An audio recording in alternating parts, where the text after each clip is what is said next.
Hi, we're here with the Mayor, Darrell Bowen. Darrell, this is such a great event, Mr. Mayor. What do you think about having a steeplechase in South Florida? It's a great event. It's a wonderful event. I think everybody here is having a great time.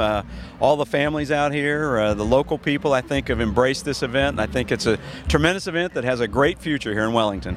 I think so too, and I think it's going to bring a lot of the non-horsey people out that don't usually know or understand what's happening out here. I think it has. I think there's so many things going on here that you don't have to be a horse lover to come here and have a good time. So it's just a good event for everybody. Yeah, I think what I've been hearing is there are a lot of events planned this year and upcoming years to try to bring more people out into the community to the horse events, because a lot of people don't know what's going on here. So that's kind of exciting.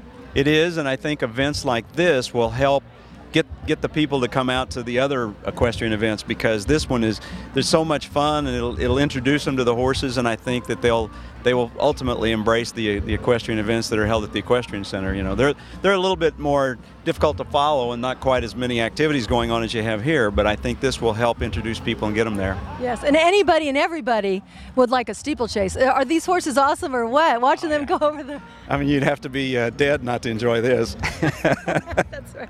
Those last couple races are really something. They're great, and you know, everybody's getting behind their own particular horses, and it's just it's a fun time. No matter where I've been standing in various locations around the track, and people are excited. It's a great thing. Did you get to taste any of the tailgate food? Yes, I've had a lot of tailgate food, some of the drinks. It's been a wonderful afternoon. Great. Well, tell all your friends next year, and we'll have it even bigger and better, right? Yes, everybody needs to come out. Everybody needs to come out and enjoy it. Well, thank you for coming. We appreciate it. Thank you. Thank you.